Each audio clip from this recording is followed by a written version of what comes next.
Today I'm going to try to emulate another American endurance legend, Al Holbert.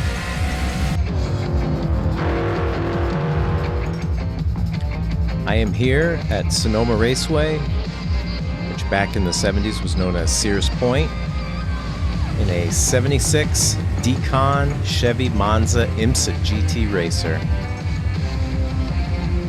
trying to emulate the legendary Al Holbert.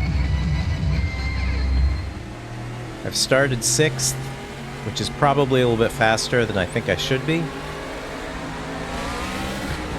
I'm going to have my hands full keeping this position, let alone trying to meet or exceed Al Holbert's results here.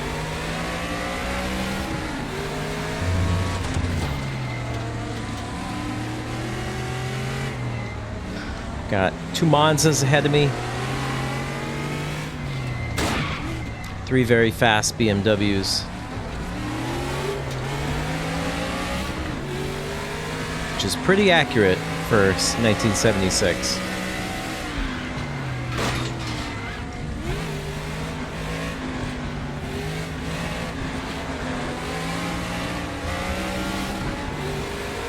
I just did a little bit of a bump and run on fellow Monza driver Michael Kaiser. In 76, Michael Kaiser was probably the only guy who could keep up with Al Holbert, himself driving a Chevy Monza. Fun thing about Michael Kaiser, he's actually an author of notable regard. He wrote a lot of books in that era, about that era. I have a couple on my shelf, including The Speed Merchants, which I have an autographed copy, and French Kiss with Death, the making of the movie Le Mans, which is also a brilliant read. But Michael Kaiser has done some features for Vintage Motorsport magazine.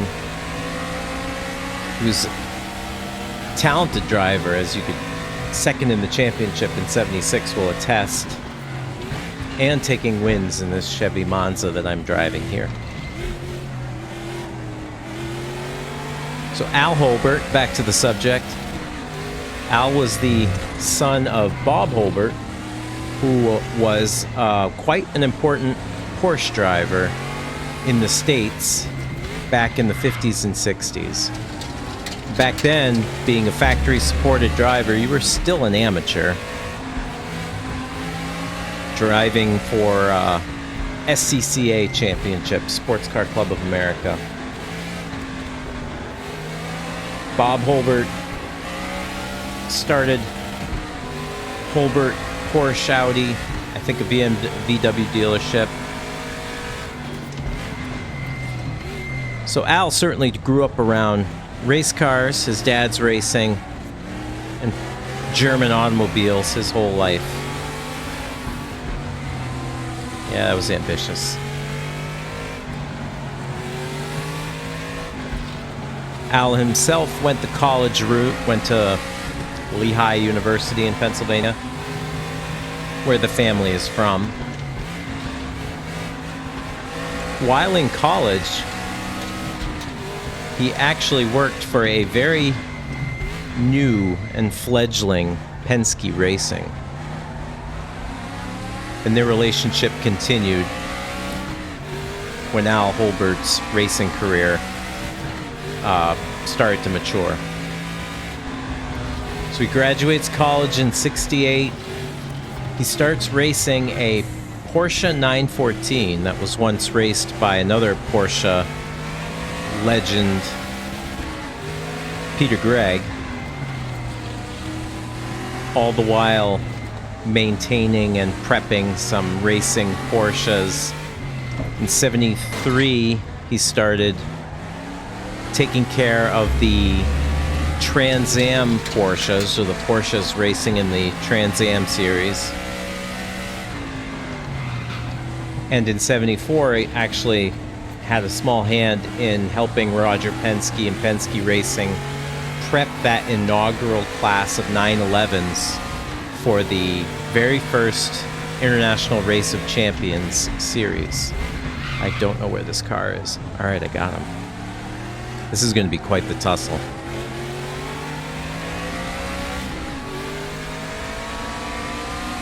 So Al was maintaining racing Porsches, which were quite dominant in the early to mid 70s. Peter Gregg was one of the dominant GT racers in the IMSA series.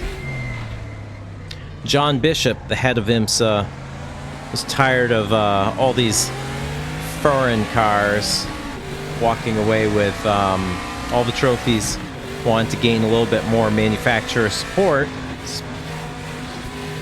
Familiar story in sports car racing and auto racing in general.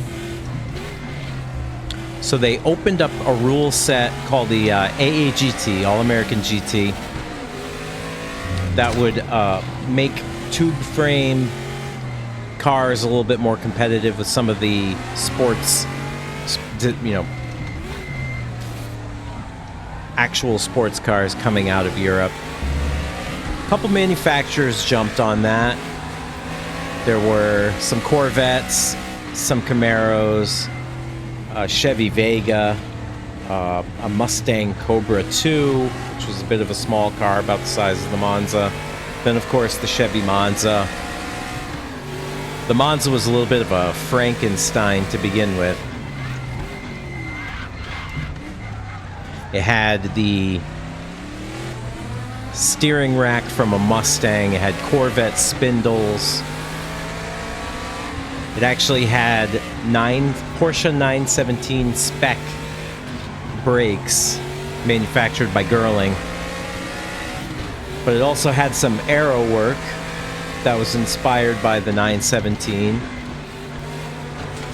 And if you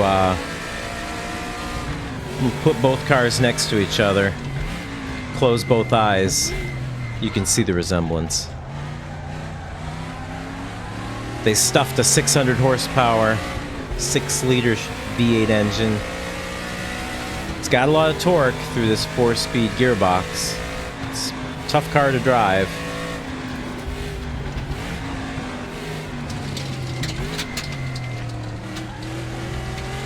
The car was moderately successful in its first year, 1975. There were a lot of entries. Performance was decent. I believe it won the Manufacturers' Championship. However, it wasn't until Al Holbert got his hands on one in Holbert Racing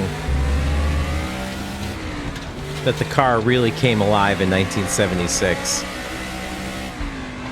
In his first 2 races at Road Atlanta, he won pretty dominantly. His closest competition was Michael Kaiser, who I mentioned earlier.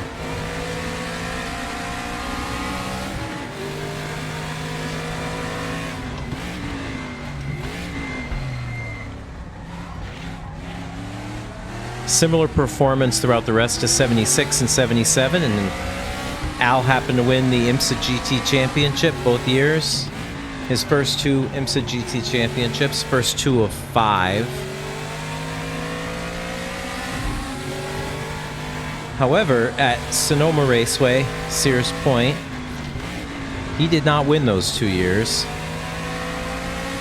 He finished 4th place in 76.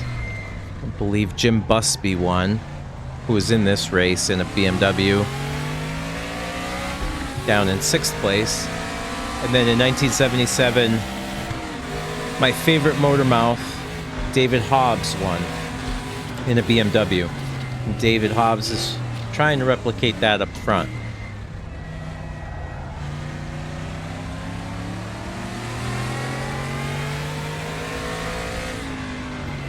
To me, growing up, Al Holbert was just always around in IMSA races with his striking blue and white low and brow 962.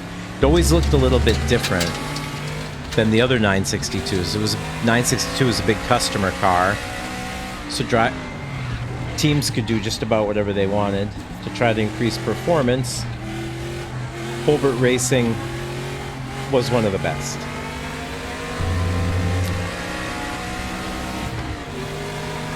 Just got passed by Greg Pickett, who I believe is still racing select Trans Am races at over 70 years of age. And it's quite competitive.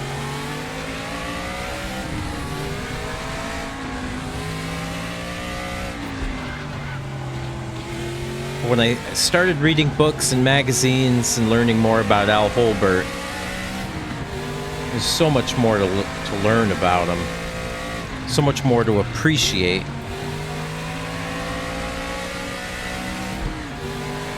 And then when I learned that they actually raced a Chevy Monza, and more strikingly, it actually was successful, that was the biggest shock. Growing up, the Monza was a leftover economy car, a weak attempt by Chevrolet to replicate the success of the Honda Civic, cars like that. I think my dad one year had even bought a Pontiac Starfire, which was a sister platform General Motors car. It was not a good car. It was not a fun car to ride in. I think we only had that car one winter, and then we went back to driving the year-round car.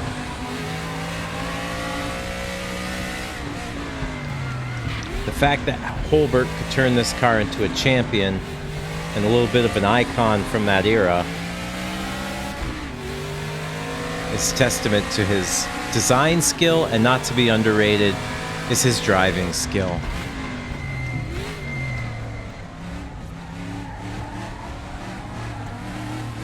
Of note, Al raced in one Indianapolis 500, 1984, and finished 4th place. I imagine he was Rookie of the Year. I can't picture another rookie finishing higher than 4th place in the Indy 500. Sloppy downshift. Alright, I think I might be able to... These two keep banging as they are. I might be able to match Al's 2nd place from 1978. Ooh. Yeah, that was... Okay, that's what happens. I started testing for this video around 6 months ago, and found this Monza to be just a handful. Really couldn't come to grips with it. I've made some changes to the setup. I also believe that with the RaceRoom has really undergone significant changes since that time. That potentially has made the car a little bit more tractable.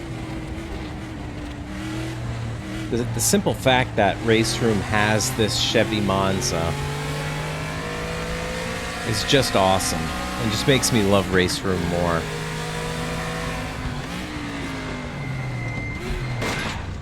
It's this randomness in historic racing that you can simulate. Anybody can create more Porsche GT3 cars, or McLaren GT3s, or GT4s. But to simulate this era of silhouette racers, giant fender flares, big stonking rear wings, the mix of turbo motors and big American V8s, on a track that's largely remained unchanged from that era.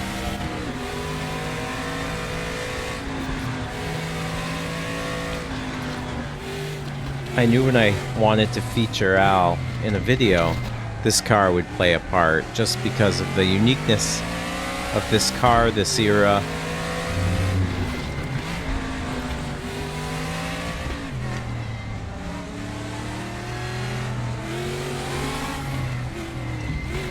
If I'm gonna pass these guys, this is the corner I can do it in. However, I need a good exit. I'm not particularly fast in the carousel. It's these Porsche 917 brakes in the front that give me a little bit extra.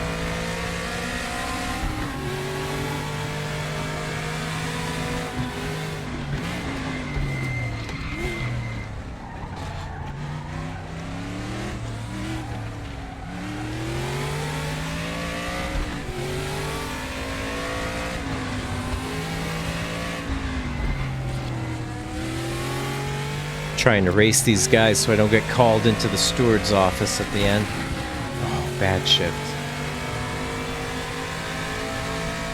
In 77, that might have blown the motor.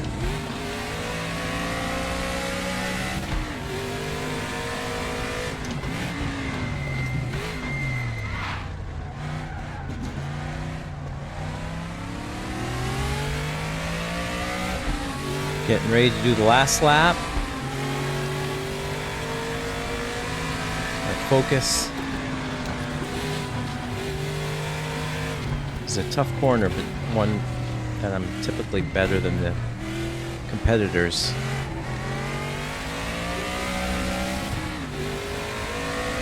Tires are starting to show some wear.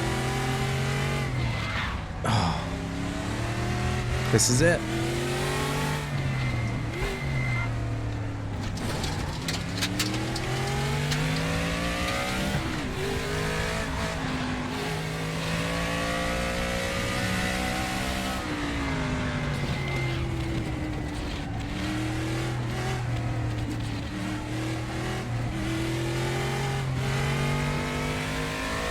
Just gotta fend off these much faster BMWs.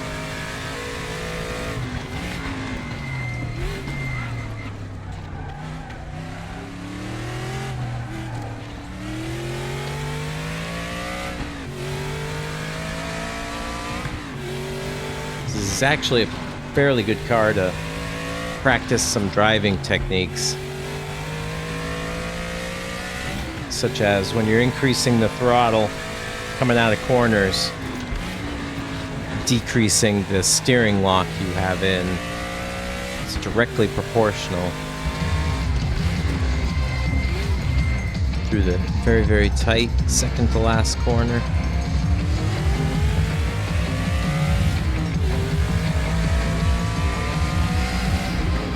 All right, we win in Sears Point.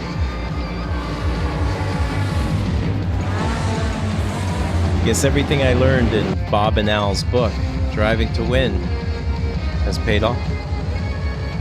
Stay tuned for part 2.